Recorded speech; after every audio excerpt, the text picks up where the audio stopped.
So just maybe hand on your heart, close your eyes, take a deep cleansing breath. It's just setting the intention to receive whatever it is you need to receive today in this beautiful harmonic energy of going into our inner gnosis, going into our inner landscape, and really seeing the beauty and the truth of what wants to come up, and out and be reflected in this now moment through this channel, through this connection. But what does that change look like? What does it feel like? What are the possibilities after the dissolving or the dissolution of these structures? Again, Saturn, Pisces, what needed to fall away for the new to be born? This is dated. This was destiny. This was fated to happen. And if you study cycles, sometimes it happens in exact cycles. So we're starting to see that there is a method to the chaos, even if we don't understand chaos, that there is a system to it. And so we're just starting to understand the system by getting deeper into our own gnosis and really discerning what is the truth and what is a lie. And again, we talked about this on the channel. It's a vibration, it's a frequency. And if you've never tapped into the frequency of truth, this is an opportunity for you to tap into what is true for you right now in this moment. And it doesn't have to look like somebody else's truth. It doesn't have to even be in agreement with somebody else's truth.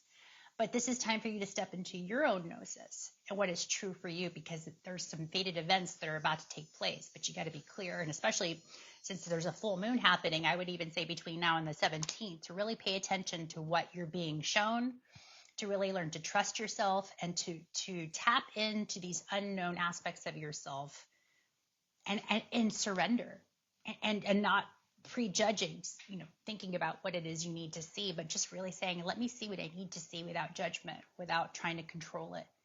Just staying in this spirit of allowance. I allow whatever comes to me to come to me with grace and ease. Maybe that could be a mantra that you're working with if you chose number 1. Let's go back to the reading. Once you master the skill of non-judgment, you open to the power of curiosity. We just talked about that. Unencumbered by the burdens of yesterday's fear. And as you look ahead into the potential of the future, yes, you still need to be brave. Right now, you are facing a critical moment in time with an opportunity to meet your fate, a choice point where you expand your influence and your capacity for abundance, love, and purposeful action. Now is the moment to leap into it, whether it be a heart connection, a call to creativity, or a new identity in your work or other area of life, with all your heart and soul. Your success is surely written in the stars. In order to bring your destiny to fruition, you must jump into an adventure with both feet and do your part. So yeah, this is going to be hard work ahead for a lot of us. We're having to rebuild and bring our communities together and bring ourselves in community in a whole new way. And so this card is asking you, this is saying it's time. There are fated events. There are destinies. This full moon in Aries is new beginnings. Aries is all about, it's a cardinal. So it's about initiation. It's about beginning something new. So if you've chosen the first oracle deck, which is the Shaman's Dream, it's inviting you in to explore what is calling to you, what is calling to your heart. How do you want to show up in the world right now? With all this has changed, who will you be now? You may have looked and behaved and acted and played the part of someone else up until now.